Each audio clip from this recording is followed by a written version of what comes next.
This is Coral, and you're listening to The Forward Thinker Show. Today, we're joined by Lina Enriquez. She works at the Engine Accelerator, supporting startup founders at MIT. She graduated from FIU, and she's previously done research at the MIT Media Lab during her undergrad. So, hello, Lina. Hi. How? Welcome to the podcast. Finally. I was like, could we do like a virtual episode? Or like, she's like, no, I want to be in person. She wanted the full Forward Thinker Show experience. I wanted the whole thing. I go all the way, never halfway. I wanted the whole shabam. So here we are. I know. We had a lot of your friends come on here, and you're just like... And they told me, all of them were like, I recorded for the podcast. I was like, am I the only one missing? You're like, we're ready to go. Yes. Lina, how are you doing today? I'm doing great. Even better now that I'm talking with you. Yeah. How was your flight from Boston to Miami? Oh my God, it moved like a maraca. Really? It was ridiculous. Oh my for God. like an hour. Mind you, a 3-hour flight, and 1 hour, one of those hours is like... You're like, I'm done. I was done. Yeah. Well, Lina. But I'm here. Yeah. So. Lina, where are you from? I was born and raised in the Dominican Republic. Vamos para arriba. Okay. Yeah. Yes, and I moved to Miami 2016. Yes. 2016. So you've been here... I'm old. Yeah, you've been here for a little bit. I did the last 3 years of high school here, and then my undergrad. And now we're here. So that's crazy. And I wonder during that time, how'd you get into the world of technology? You know, it wasn't a straight path for me. I was actually not very into any of the techie stuff. At all. Like when you were a kid? Like, no. No, I actually think that even through like my first year of college, I started as a marketing major, and really I just was trying to... The reason why I picked that major was because I was trying to figure out like, why do people make decisions? And eventually ended up changing my major so many times. And by sophomore year, I landed in the analytics track of the College of Business. So I was able to get like the best of both worlds. And like understanding the human side and like how are people deciding things, but also getting like the more like #women in STEM, data analytics, data science side of things. Yeah. Well, you picked the right track because with the world right now, you're like, you got it. Yes. Yeah. Yes. There were a lot of people involved in this decision. All my mentors at startup really helped me and end up in that decision to go into data analytics. Yeah. Oh, okay. And what you said that you like the fact that you can mix both business and tech. Yeah. With data analytics. Yeah. So sophomore year of college, the amazing Bob Hacker was like, you should do this program called NSF iCore. So it's a program of the National Science Foundation in which you go through like the customer discovery process for innovation that's coming out of universities. So the problem that they're trying to fix with this program is that in universities there's people that are doing amazing things and they're curing cancer. But if you don't commercialize it, that's a problem.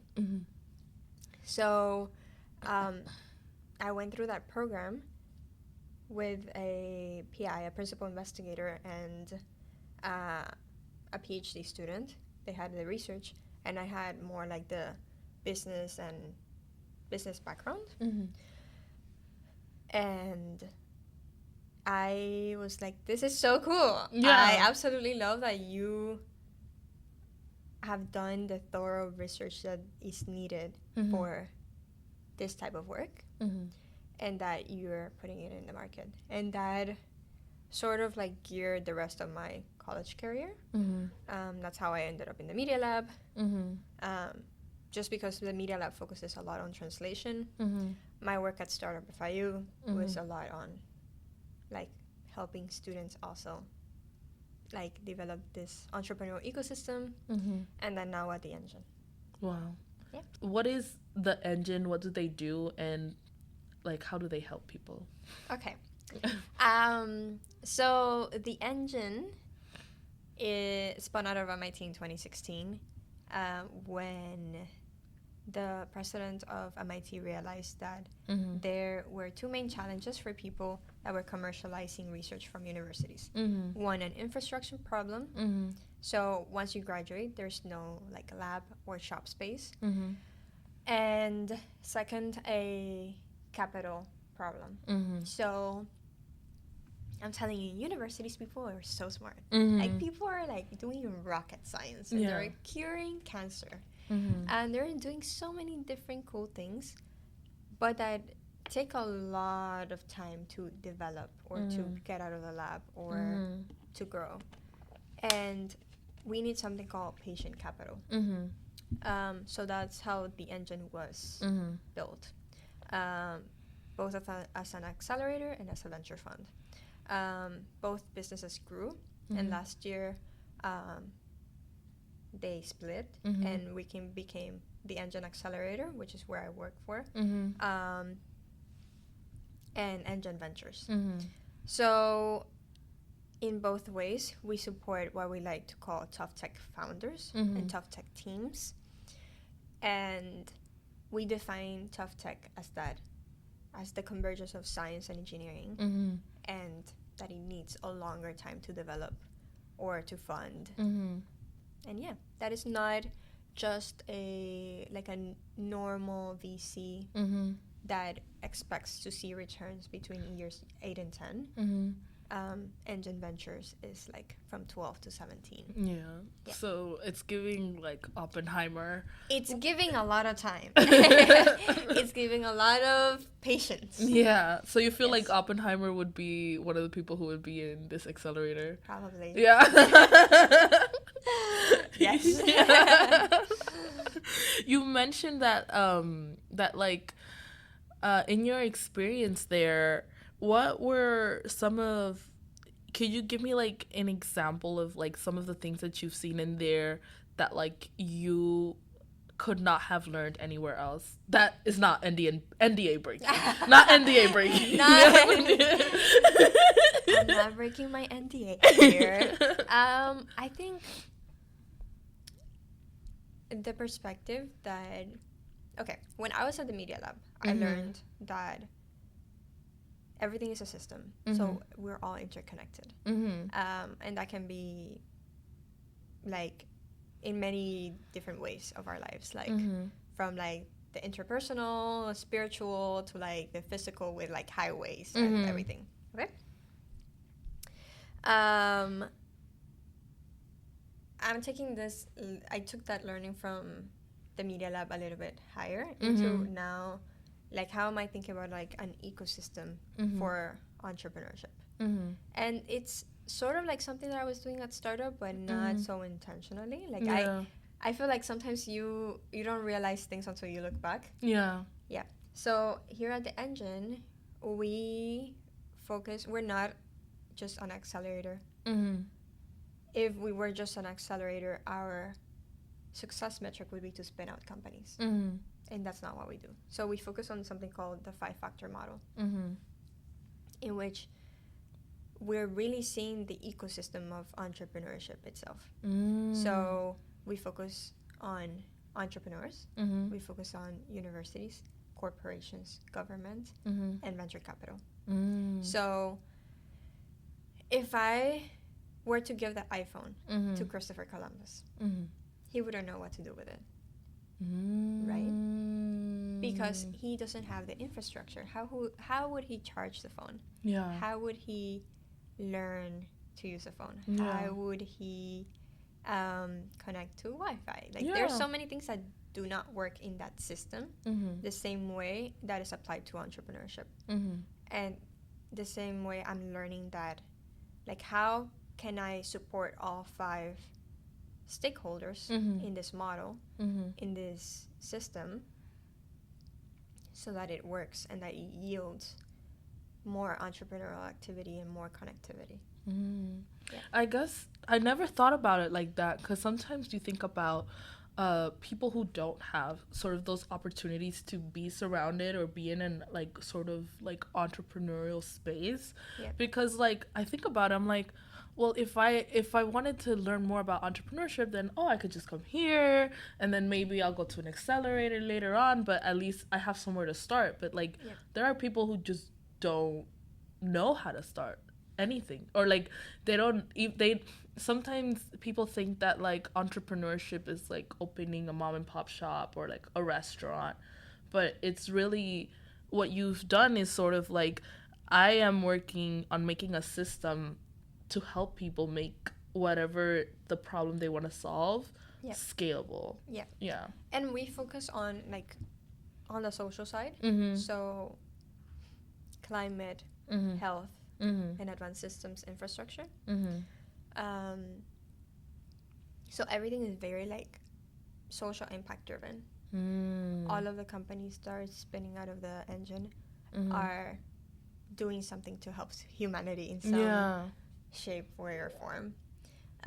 So it's very cool to see, like, how can entrepreneurship be used not only for, like, economic purposes, Mhm. which is true, that is a part of it, but also for, like, the greater social impact. Yeah. A lot of our listeners are two of my target listeners are tech enthusiasts and aspiring entrepreneurs. Yeah. And so for entrepreneurs in particular, there's this thing called accelerators, right? And accelerators are sort of like kind of like like those input output machines. You Yeah. input a person and then output, you could be either like a company, a project, something. But it's sort of having a system where you can accelerate those, ideas of the problems that you want to solve for the world. And it just so happens that you're working at MIT with the engine, and I just find that so cool. What should someone who doesn't know what an accelerator is, what should they consider before jumping onto one? Or like, what are the things they should do before going into one, if they're considering it? Yeah. Okay, so I think all accelerators have different flavors. Mm-hmm. And I would suggest looking at what their success metrics are Mm-hmm. and seeing if you are okay with that. Mm. So find, like, for example, Startup FIU focuses specifically on students. Mm-hmm. The engine focuses on tough tech. Mm-hmm. But really understanding, like, what is it that the accelerator wants, and Mhm. if that is something that you also want. Mm-hmm. For example, for me, working with students, I'm super passionate about working with students. Like, Mhm. one day I hope to come back to, Mm-hmm. like, a university and become a professor. Wow. Later down the line. But for the engine, I was super interested in, like, commercializing research that's been done in universities and, like, Mm-hmm. the greater, like, social impact focus that the engine has. Also the fact that we don't only focus on spinning out companies, Mm-hmm. that we focus on, like, that ecosystem, like the entrepreneurial ecosystem, and how can we actually support founders and their teams. Mm-hmm. Yep. No, yeah. So it really is about picking what flavor, because I think there's like I don't see is startup if I use an accelerator. I thought it was just like an entrepreneurial space, because there's like accelerators that are just like boot camps straight Yes. on. You're gonna build something in like 24 days, very YC, and then there's like spaces. So where you're just gonna so happen meet people who are building stuff. Like if I go to WeWork in downtown Miami, I'm gonna meet a bunch of people who are like building stuff, or people at the lab, people here at startup, people at the idea center. It's not really so like, it's more like I feel like places like these are places you should go to before you consider going to like a YC type place, because here it's kind of like you get to pick out the different types of flavors and like the different types of people you want to meet. Yeah, and explore like the different programs. Yeah, like the programmatic support. That is something that I would look into. And see what they offer. Like when I first joined startup, we had like the idea studio, we had the impact studio, we had beta studio. Like there were different boot camps that you can go through, and that would support you in different areas of your like entrepreneurial journey. And and I think a lot of schools have sort of like an entrepreneurship hub within them. It's just that Startup FIU is the best one. There's a lot of communities, like South by Southwest is like a big community full of like entrepreneurial people. You know, in your experience, you've helped students get into that entrepreneurial mindset when you worked here at Startup FIU. And now you're doing the same, but for not students, but adult founders at the Engine. So could you explain a little bit more about that? Like how for like in your experience personally, how has being in an entrepreneurial spaces, because you did the Media Lab and you did iCore and you spent your whole entire undergrad at Startup, how has that helped you? And then we can get into how that can help others. Let's start with how it helped you. I think one of the main learnings that now that I've finished my undergrad and have been able to like process everything that happened,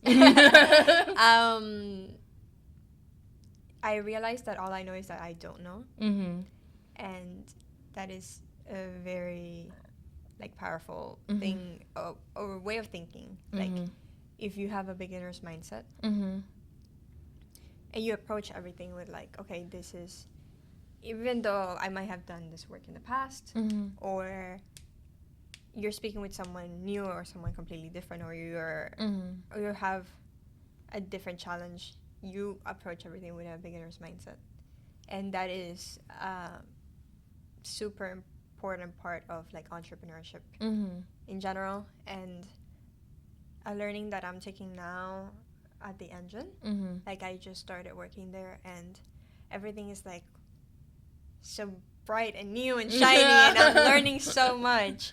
Every day I'm like, what am I gonna learn today? And how can I take from my background but also like approach it now in a different way? But I gotta ask a tough question here. What's up? I've been in the entrepreneurial space, and I've been in the, more specifically in the tech entrepreneurial space, and there is a lot of boys. Oh yeah. That is true. Yeah. As a woman, do you face any unique challenges or experiences being in spaces like these? I think the obvious answer is yes. Yes. Yeah. Yes. Yeah. However, I don't let that stop me. I'm like, okay, this is actually gonna fuel me. And I think one of the things we struggle with is like feeling that we belong, and really thinking about like, you've done the work. They don't get to say that you don't belong here. You belong in the room. And if they want to sit for hours going through your entire background and do a whole like Oppenheimer vibes, like case, and they're gonna judge you, you don't get to say that I don't belong here, because I know I've done the work. I think you were one of the people that I looked up to when I was in freshman year. Oh my god! Because I'm like, because I'm like I'm into like the world of like entrepreneurship, but it's like it's a boys club, you know, and like being in tech, it's also a boys club, and I'm like, I feel like women have such unique qualities that they bring to the table, and I'm just like, I don't want to compete with men. Like, I don't want to compete with them because there is no competition with you because I'm not even in your lane. Like, I agree. yeah, I'm like, I used to think that like I had to behave like them. I used to think that like if I wanted to build something that I would have to be basement, no shower, no sleep, no taking care of myself while building something. And I'm just like, no, I can shower, I can do my nails, and I can still build something. I agree 100%. Yeah. Like, Because like there are some guys that are very, very motivated when they're building something, whether that's building like a software business or they're doing like a marketing agency or anything that involves like making money out of an idea or a problem they're trying to solve, and they get obsessed and they very much like bootstrap it, break it, fail fast, like brah, brah, brah. And I love that. But I also love, adding my creativity to it, adding my perspective to things. And it's hard to find a lot of girls doing that, but I got you. We here. We're here. Somos dos pelitos, pero estamos aquí. We're here. Oye. I heard this recently at the Engine. We were doing this like staff retreat type of vibes. And at the Engine, there's a lot of people with PhDs. That's another like barrier. And one of my friends was saying that their superpower is that they don't have a PhD. If the founders needed someone with a PhD, they already have them on their team. So even though I'm supporting founders and they all have way more degrees than I have, or have done more research and have been in more labs than I have or will probably ever be, because I'm not interested in that part. I mean, you never know. Yeah.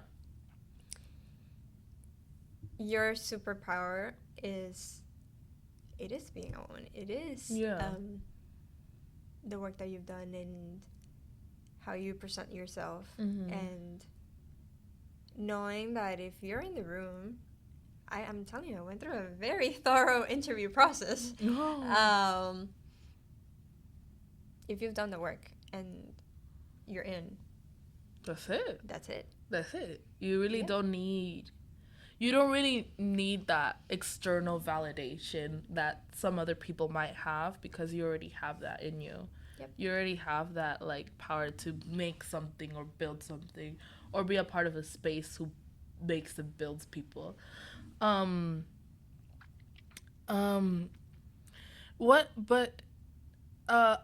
kind of like, because something else that comes with like building something is like failure, right? And then if you fail at it, like even like if you are in like a program like this and then you fail at at the metrics that your accelerator has for you, and you don't meet them, or like the business just does not work out, how can like being in a space like that still help even if you fail? Because I know some women are afraid to fail, and even men, everyone's afraid to fail, honestly. Yeah.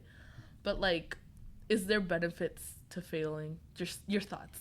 My thoughts on failure, there's a lot of them. Yeah. These are a lot of thoughts. So let's start. I think our problem with failure starts with our education system. You get points if you get the right answer. If you get the wrong answer, you get deducted points. So that just simple metric, I think, even though it's like so tiny, it like got engraved in our brains from a very young age. And I think it wasn't until I started getting like involved in like the entrepreneurial ecosystem that I realized that even sometimes I'm still afraid of it, that if I fail fast and I fail forward, I'm doing 10 times better than if I'm just getting the right answer. If you're always getting the right answer, you're not learning. You're static. You haven't gotten to the next level. So That is one point. Mm-hmm. Second point is really understand, and when you're interviewing or where you're joining a new place or you're meeting new people, ask about failure. How do they perceive failure? Mm-hmm. I report to 3 different managers. Jesus Christ. Jesus Christ. I love all 3 of them, though. They're great. They're great. I'm having a great time. Yeah. And that was super important for me when I was interviewing. Like, are they gonna understand that I am a recent grad? Mm-hmm. That all I know is that I don't know, and I will mess up. Mm-hmm. How are they gonna perceive that? And I agree with their philosophy, which has been very much of like, fail fast, fail forward. Mm-hmm.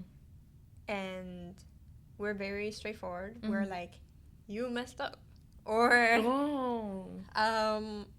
I told them or they tell me. Like, we're like very straightforward. But it's all about, it's nothing personal. Mm-hmm. It is thinking about like the mission and vision of the company and how can we move forward. Mm-hmm. And also something else that I would focus on if you are like trying to join a new space, whether that be a company, a startup, or whatever it is, is that like relationship with whoever you're working with, that they have your best interest. I like to define my bosses as like they're a girly's girl, even though they're like men. Yeah. Well, one of them is a woman. Yeah. But they're totally like a girly's girl. Like they are supporting me 100%. I've never felt like, halfway. No, 100% in my development, which I've been super blessed and grateful for. Yeah.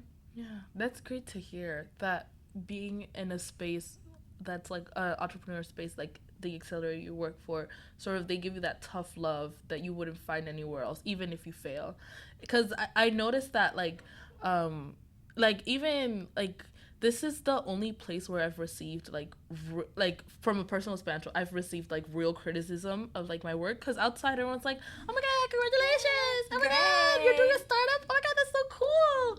But it's not until you go into like a space that's like all about building and scaling ideas to the moon or like whatever metric it is, that they'll be like, oh, you failed, vamos, pick it up the pace, let's go. Like, not because those are the people that are gonna understand like, hey, here's what we can do so that we can move forward, right? It's not gonna be like, because like your mom's not gonna understand why you didn't meet sort of metric, or why that VC didn't like you or something like that. But when you work in a place like, or when you're in an accelerator like this, you learn this. You're like, oh, this is wrong, I should do this better, or oh, I could try this, or this new perspective, this do I do it, and then like you get actual feedback. Because like it's kind of like the people at the top, quote unquote. I don't know how to best explain it, because like outside of here people think that you're like, oh my god, but inside of here it's like everybody's like the same level, because everybody's doing something. Everybody's doing something. No, I always say that I want to be in a room where I'm not the smartest person. Yes. Where I'm the least smart person. Like, yeah. And I feel like I've been in spaces. And I don't know if you've noticed, but I focus a lot on like the space, because I feel like a space nurtures you. Like the ecosystem that you're in is a perfect system that's gonna yield the perfect result. Yeah. So think about it as an algorithm. If your algorithm is yielding something, it's because you designed it that way. Yeah. You made that algorithm do that. Yeah. Or if you make a garden that's like with bad soil. Exactly. So yes. Yeah. Let's think about ourselves as plants. Yeah, plants, and then the system is the garden. The system is the garden, and the sun, and the water. So think about like, if you go into this ecosystem, what are you gonna become? a sunflower Mm-hmm. or A weed. A weed. So, yes. Yeah.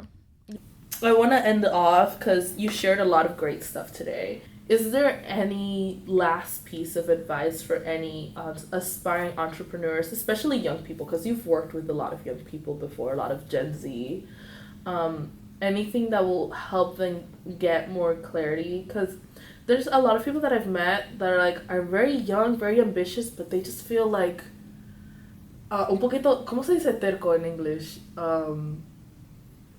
Stubborn. Yes. Yeah, they're a little bit stubborn and they don't want help. Yes. And they feel like they have to do it all alone because they're the ones building it. Yes. First of all, you need to have the humility to be able to understand that you Mm-hmm. should have a support team. Mm-hmm. Like, none of the things I've done, Mm-hmm. none of them. Like, from iCore to Media Lab to the Engine to Mm-hmm. everything Mhm. I've done it with people. Mm-hmm. Focus on being interested rather Mhm. than interesting. Mm-hmm. I hate to break it to you, but we're not the center of the world. Mhm.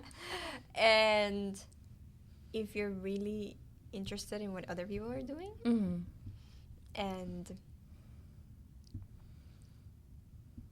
genuinely curious about their experience and how you can learn from them, Mm-hmm. people will respond to you. Mm-hmm. I think that's one of the things that you have. Like, you're a very curious person. You're like, What is this supposed to be? I don't know, golden retriever energy. Golden retriever. I don't know. Interesting. Mm-hmm. That's the bar. Mm-hmm.